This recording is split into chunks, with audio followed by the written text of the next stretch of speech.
Hey, everybody in YouTube land. Welcome back to photo class number 33. Taught by me, Carmine from New York, photographer, going on my 49th year after my 1,800 hours of classroom training and shooting magazine covers and newspapers. I am here to spread knowledge like peanut butter and jelly. Okay, today's episode is sponsored by me. All right, very excited today to today's shout out is going to another UK film photographer. However, Martin Henson, Henson, is the most interesting fellow you'll want to meet. You can tell just by tuning into his YouTube photography channel called Martin Henson that he is overflowing with photography knowledge. He has a love of not only film photography, but my cherished black and white photography. He loves black and white photography more than any other person I have ever met. Martin Henson. So let me tell you a little bit about Martin. Of course, I've been subscribed to him since I don't know how long, a long time. And I watch his videos religiously. Like I said in the other video, I subscribe to over 50 photography YouTube channels. And I watch all the videos. Whenever they come up, I watch them. And every YouTube photography channel that I watch is completely different. Even if they're all analog film photographers, they are all different. They all bring some excitement, something different to the table. They are as individual as people can get. So, I was watching Martin Henson's YouTube photography channel, and he is the type of person that will not get the equivalent to writer's block. You know, when a photographer just wants to do something in photography but just blanks out, like, I don't know what I photographed everything in my neighborhood. I want to do something different, but I have no imagination. I have to think of something. Well, fear not. Just go to Martin Henson on YouTube, and he will show you how much creativity there really is in your brain if you just absorb it through his channel. For example, this is what knocked me off my chair. He loves film photography, whether it's the little tiny Minox 35 GT, the Russian Kiev 4A, a Voigtlander Brilliant, a large format camera. But this is what did me. He has a pinhole camera, which is exceptional, but it's a 4x5. One frame, one picture, and there's one negative in that 4x5 pinhole camera.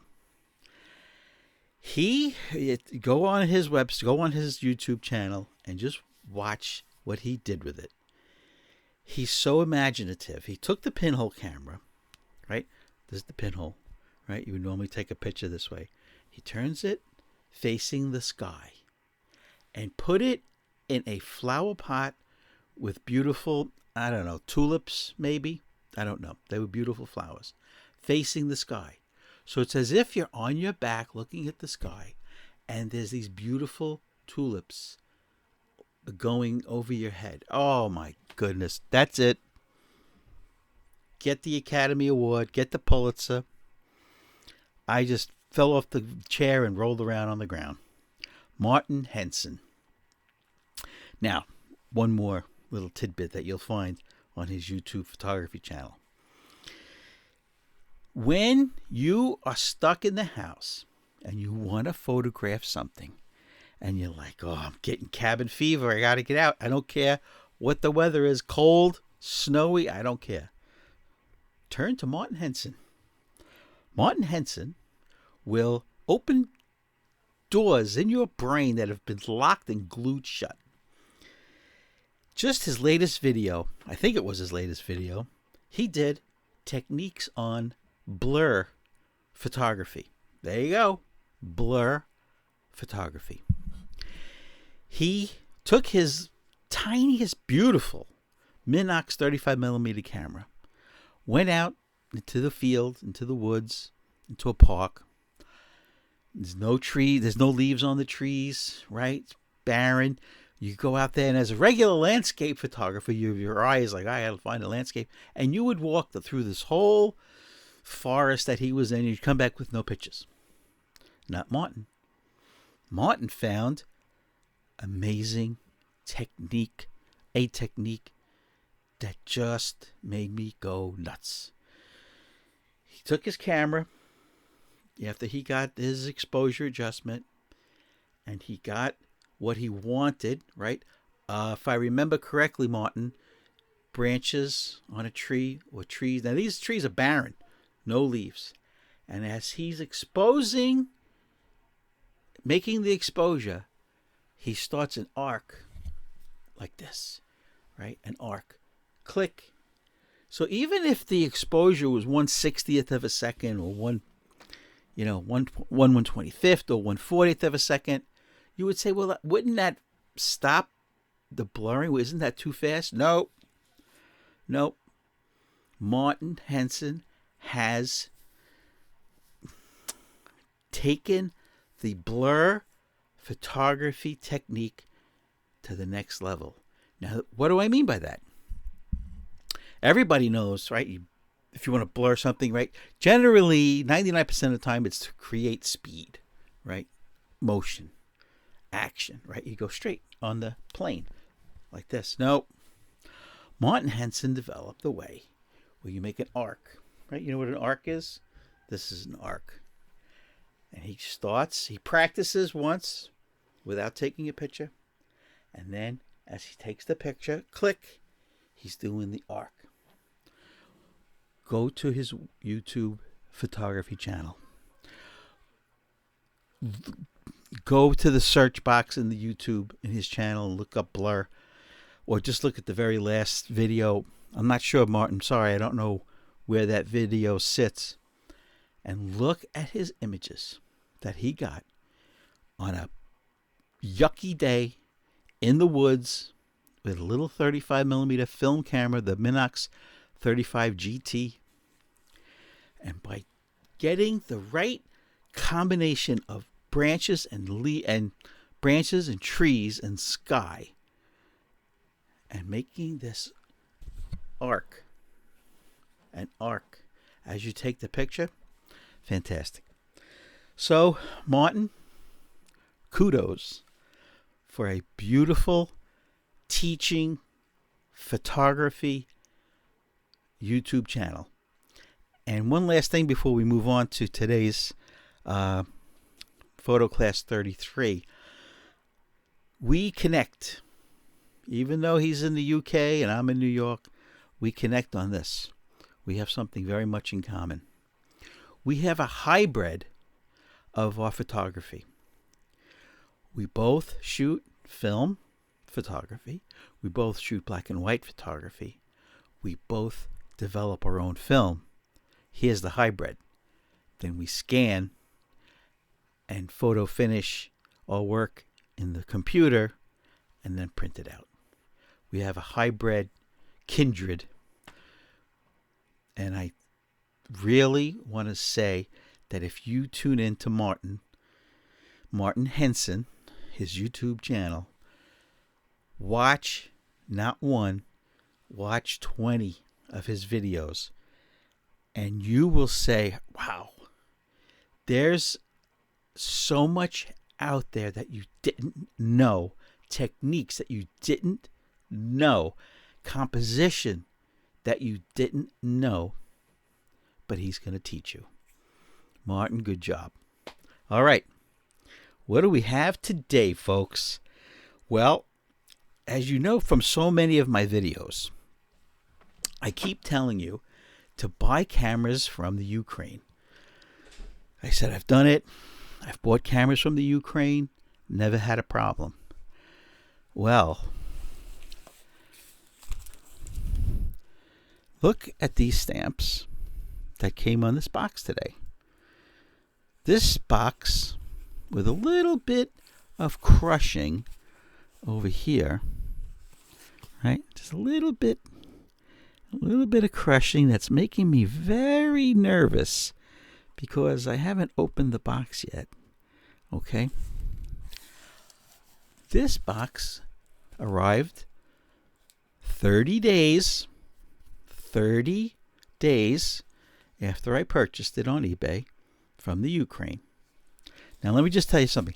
I'm not going to shout out the seller's name just yet, because if I open this box and I'm very disappointed and it's not as described or broken or whatever, I don't want to. I'll deal with the seller one-to-one privately, and we'll work something out. But I have good vibes about this camera that came today from the Ukraine after purchasing it a month ago. The seller, no name, has over 2,700 credibility feedbacks, and his score, 100. Now, how impossible is that? He sells cameras that are 50, 60 years old. Now remember, 2,700 credibility feedbacks.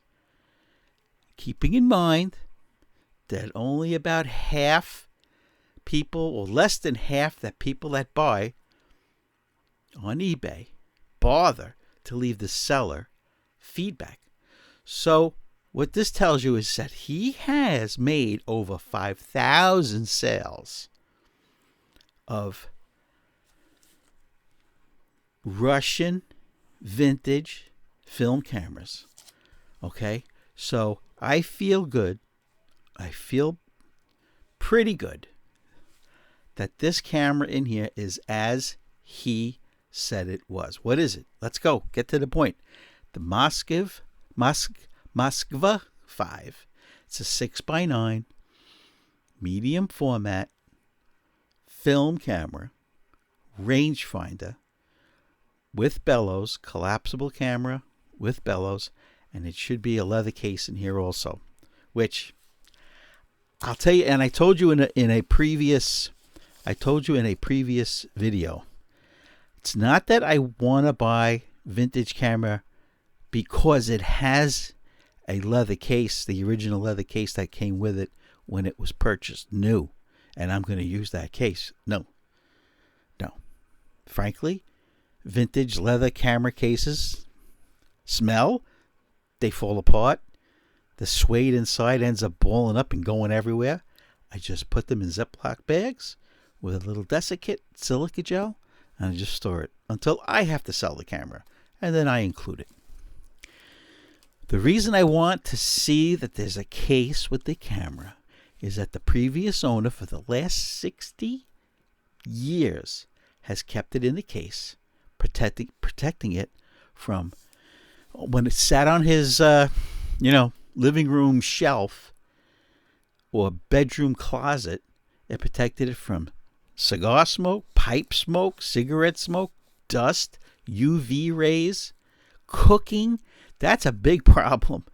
People don't realize if you live in a small apartment and you cook and there's frying and the oils go airborne and they settle, and if you have your camera out on a shelf, it's going to settle on your camera, and what a mess.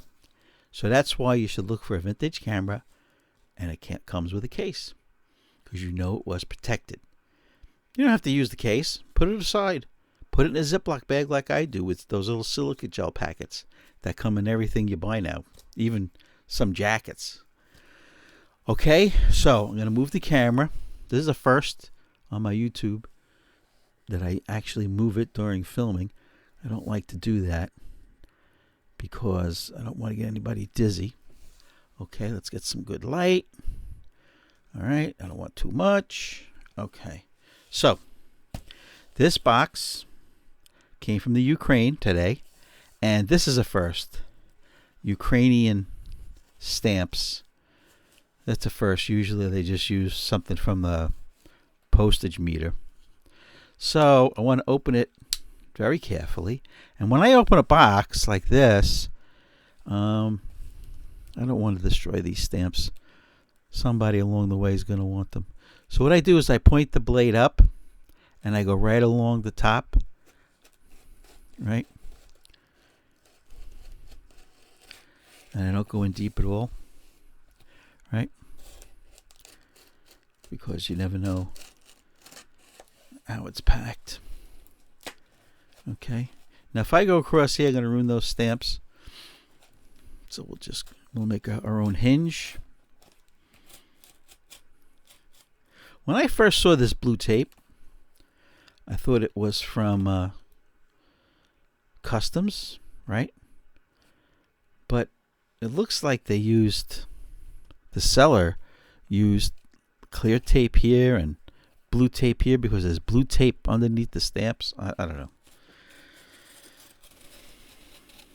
But this box, now I'm still looking at this crushed area over here, traveled 4,660 miles from Kiev to New York City. All right. I take my time. There's no rush.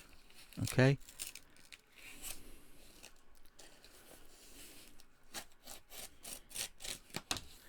All right. I don't want to ruin those stamps. Somebody's going to want them. Not for sale. I'm just saying somebody's going to want them. All right. Let's take a look. What do we got here? You never know how things are going to be packed. A little bit of cardboard.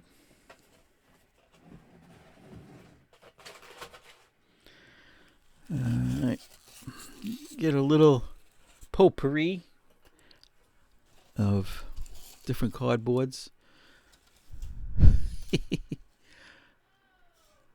Little Russian printed stuff. Looks like it was from some kind of filter. Maybe an air filter.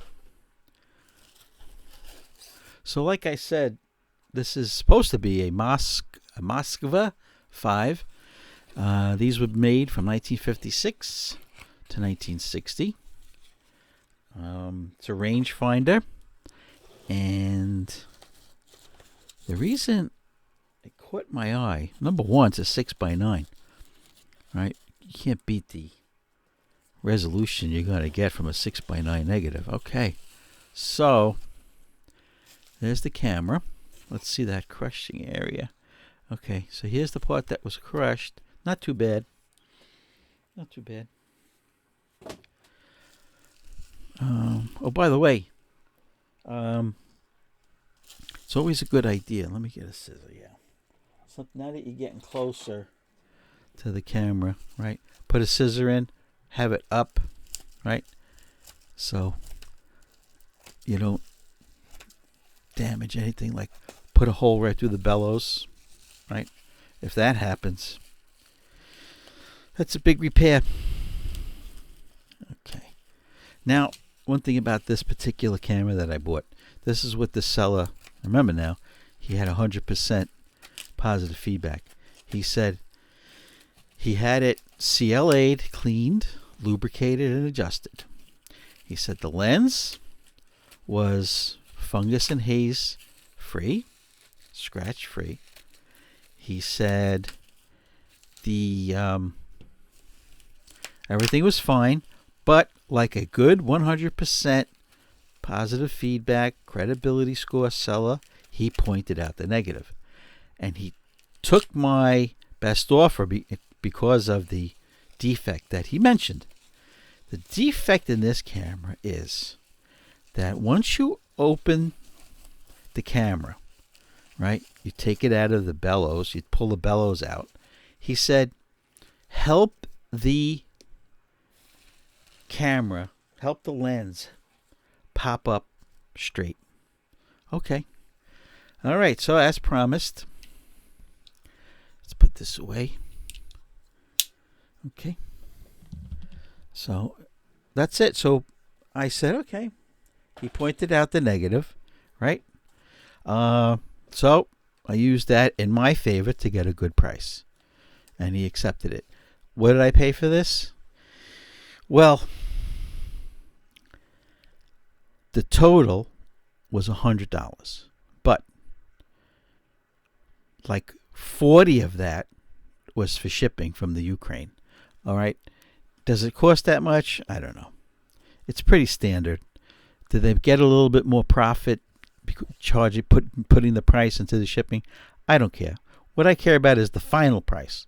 And for $100 complete from the Ukraine for a Moskva 5 medium format camera, it's a good price. So this case, even though I'm not going to use it, is in a, just from the outside, I would rate this a 8 out of 10. No scuffs, no cuts, no rot. Very stiff, like it should be. Okay, it's branded Moskva 5. Okay, let's open it up. Okay, so far so good. It didn't fall apart in my hands. Okay, let's open this up. Okay, let's take it out of its. Oh, look at that. That's it. See, this is the suede I'm talking about. This generally falls apart and just disintegrates, but this one looks okay. And by the way, it's January 8th, 2022 here in New York City, and the temperature outside right now is 23. We have 5 inches of snow on the ground, and this was just delivered by the post office. And this camera feels frozen. I mean, Jesus, it came from the Ukraine, where it's not sunny Florida. This poor camera's been probably, and then in the belly of the plane that, the cargo plane that it flew here from, that's probably below zero. All right, so we unscrewed the tripod screw from the bottom of the camera, and this is cool. It has a tripod thread inside the tripod screw, and you know what? They color matched the knob to match the leather. That's cool. All right, so the black felt inside's in good condition. The case, like I said, it's an 8. It's an 8, maybe an 8.5 out of 10. Okay, let's fold this up. Oh, see, here's what everybody talks about. Is this? Yeah, this is riveted. Yeah, see, this is riveted. If this came off, right, you would have a nice leather half case with a neck strap.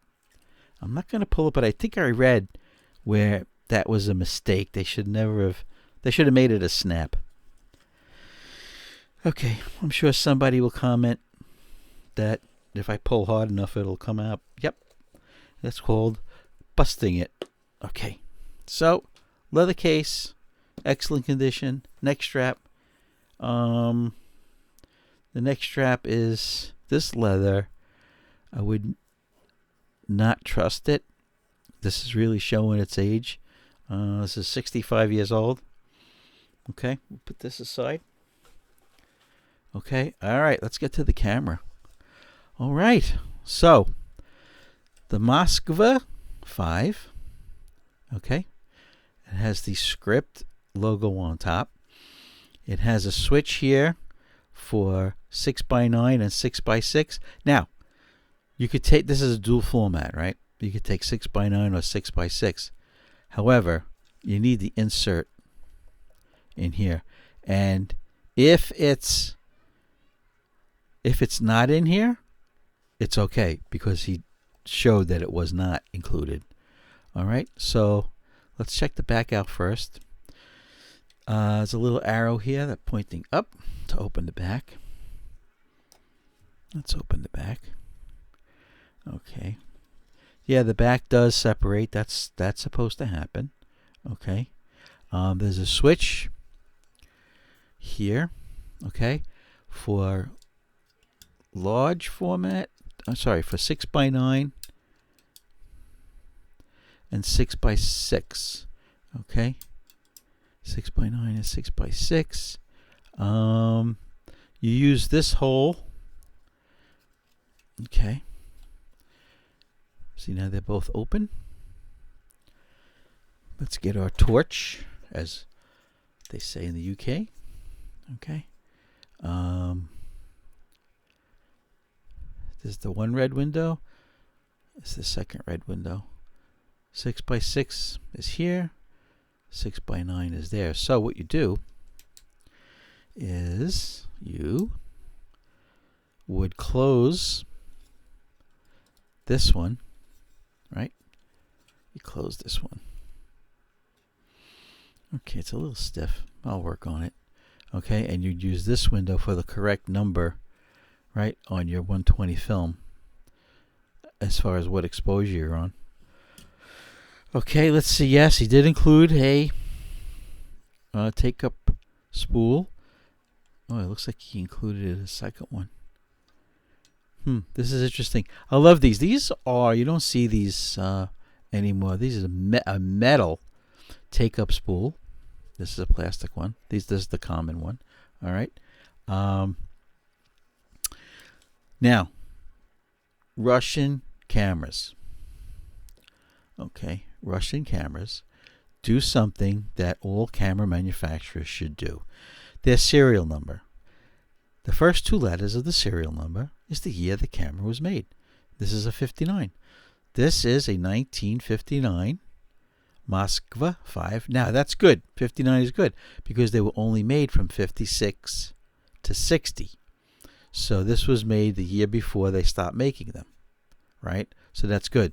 Because why? Because you don't want to buy a car the first model year. That's when they get all the kinks out of it, right? Is by the second year. Okay. So now, as we're talking, I'm secretly looking at the rear element, okay, which looks pretty darn good. I can see the aperture blades. I can see the aperture blades in there, right? They look good. They look fine. The bellows, they look pretty good. Okay. Now, I don't want my fingers to attack the bellows or the rear element. So let's line this up the best we can. Oh, you know what? I think you guys, since this is so dark, you guys might want this. Okay. Okay, so let's open the front. Okay. Viewfinder here, right? Rangefinder window here. All right. This is my first time. Everybody be calm. This is, I believe, this is the shutter, which is on the right side, or could it be this one? Let's see. I do have the manual downloaded from. Let me just get back online here. The manual for this, Butkus, BUTKUS.com. When you go to Google, put in Butkus, the camera, Moskva 5, owner's manual. Burp, comes right up. It's a PDF. If there's 100 pages in the manual, all 100 pages are there, right? And it's free. However, Butkus does ask, if it's not too much trouble, could you give a donation? All right. So if the guy helps you, send them $1 or $2 or 10 or 1,000, whatever you want. Okay, let's see. Okay, we're learning together. Okay, so the button on the, as the camera's away from you, on the right side is the bellows release. All right, there's a big unveiling here. All right, so it's got comes out nicely. Now remember, he said Okay, he said you have to help it a little bit. Okay, and I see what he means. All right, the front. You see? Let me see. I don't know if you can see. But as you open this, all right, you see it's going back and forth a little bit. All right, so he just says, just help it. There we go. So the pins here, I'm very happy that lined up perfectly. Now everything is on the right plane. This is straight to the film plane. All right, so this, you just have to wiggle it from around here. You have to wiggle the pin that holds on both sides. You have to help the pins glide and snap in to make everything straight. Look at this cool rangefinder. You ready for this? Look at this. That lens goes in front of this rangefinder lens. Oh, this is very exciting. Let's take a look at the front element. Oh, whoa. Clear. Look at this. You guys, even though we're on a webcam, which is not the highest resolution, there is no doubt, beyond a reasonable doubt, how clear and fungus-free, scratch-free the glass is. Oh my goodness.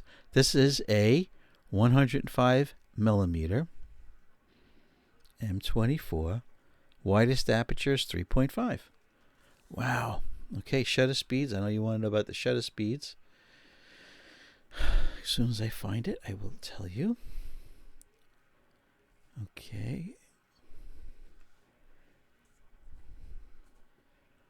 Here we go. 200th of a second. Right? This thing's getting old. Nope. 250. 250th of a second. Fastest shutter speed. Okay. Now, I'll take it through its paces as far as cocking it and advancing the film and everything. I don't want to rush through that because a lot of this is from 1959. This is 62 years old. So I don't want to move anything in the wrong direction that I can possibly bend it. All right. But let's see. One thing I could do, right?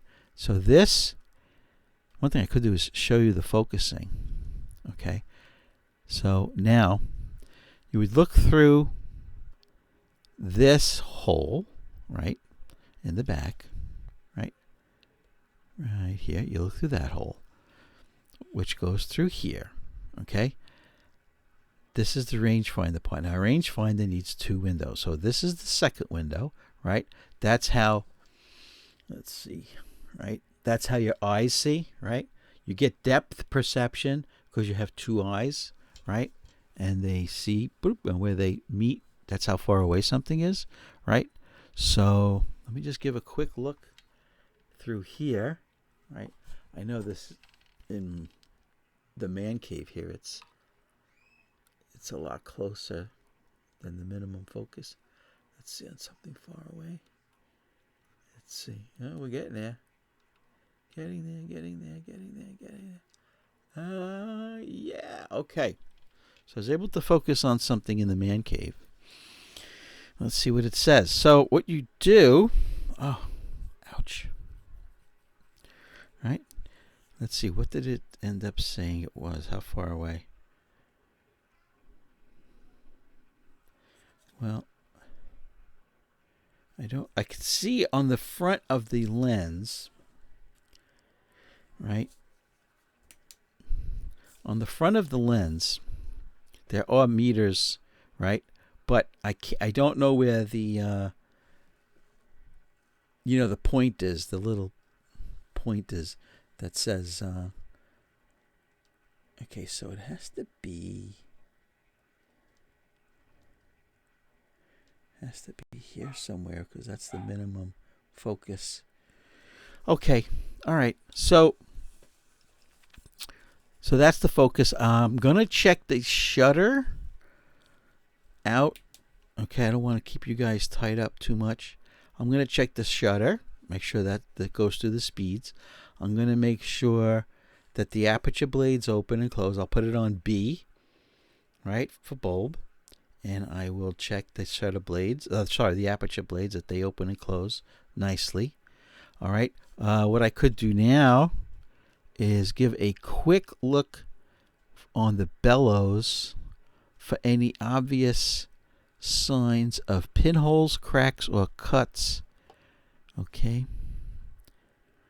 This is not the 100% accurate way to do it.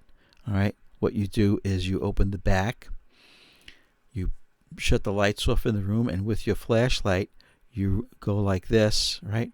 Back and forth every section of the bellows as you're looking through the back, okay? And you make sure that there's no light leaks.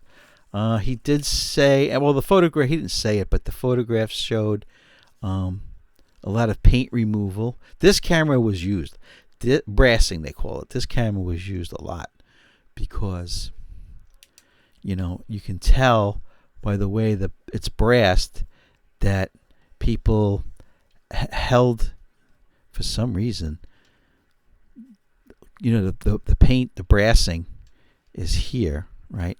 So I guess, I don't know how they held it to get that brassing, unless this brassing is from the case, putting it in and out of the case all the time. All right. Just wonderful. Just really wonderful. Take up spool. Feels nice. Okay. The two windows, 6x6, 6x9. Oh, like I was mentioning, this camera was capable of taking two formats, right? So this is the 6x9, right? No mask required because it's wide open. If you wanted to do 6x6, there was a metal insert, right, that slips right over this, and it's all metal, except it has a small 6x6 window in it. Very simple. And you would use the corresponding window for your film, for your frames, right? But I didn't need it. I have tons of 6x6 cameras. I prefer a nice big, look at the size of this. I prefer a nice big 6 centimeter by 9 centimeter negative. And I don't remember my math off the top of my head. Let me just see if I have my, yeah. Okay, for you nerds out there like me, okay, that would be like 3 1/4, right, by 2 1/4. Let's double check,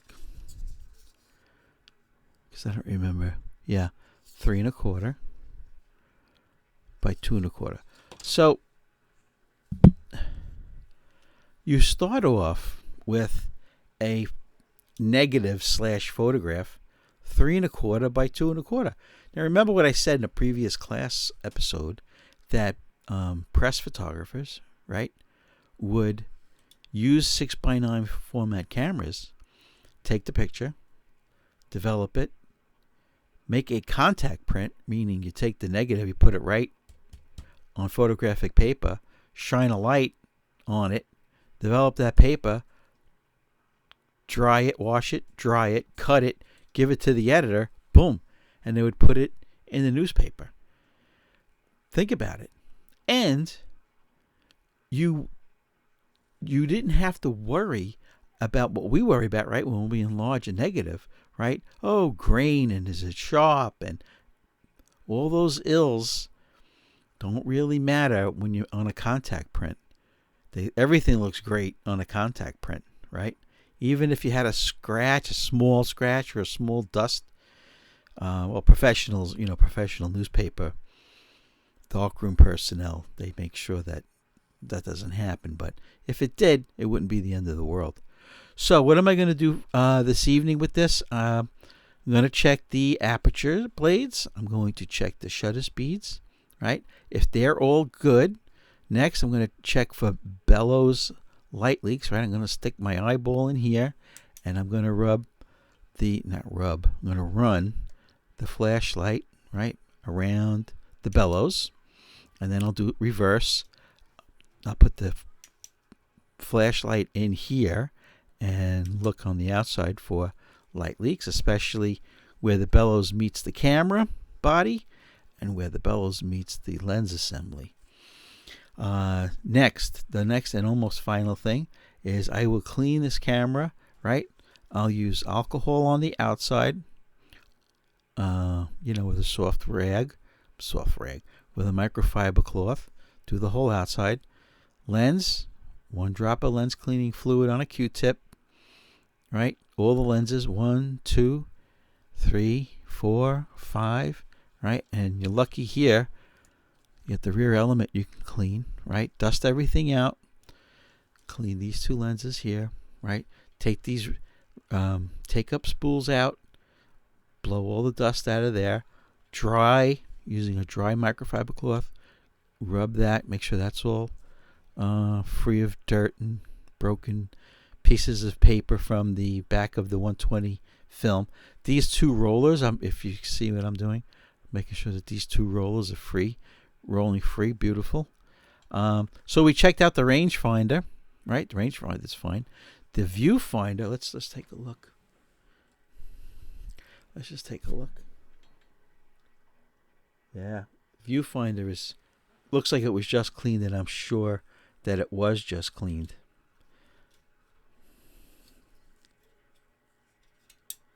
Okay, so we'll put the back on. Okay, and I will tell you guys in the next episode how this all worked out with the shutter, if the shutter was good, if the aperture blades were good. Okay, so here you have it.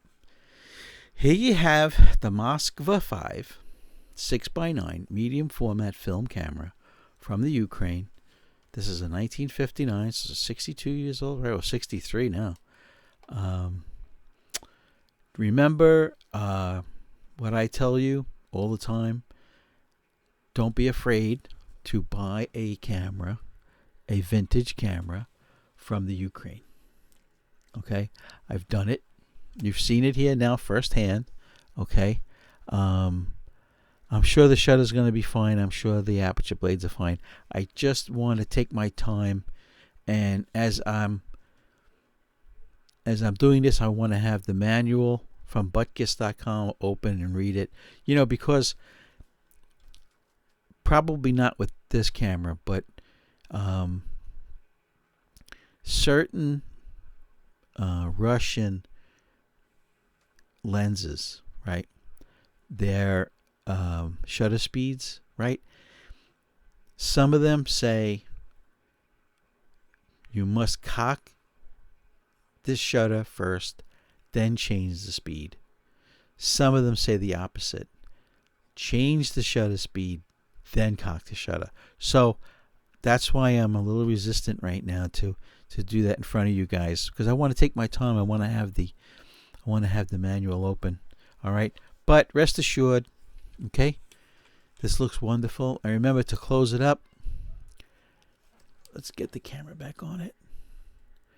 All right, to close it up, you have to take the wheel, take the rangefinder lens, right? Move that. I'm not going to force anything. All right. As far as a release, right? Let's see if it's the same way as it was set up. Yep, I'm not going to force it. I want to read if there's a release mechanism, right, that I have to press first, or do I just slide it back like that? I don't want to force anything. Okay, there's a lot of switches around. Okay. That's probably it right there. Yeah, I don't know. Yeah, if I'm not sure about something, I'm certainly not going to force it, because I'm going to tell you why. I am going nuts on the inside as far as the clarity of that lens. Look at that lens. If I turn this a certain way, it doesn't look like there's any glass there at all. You can see the aperture blades. Look at this. Holy moly. Just absolutely wonderful. Just wonderful.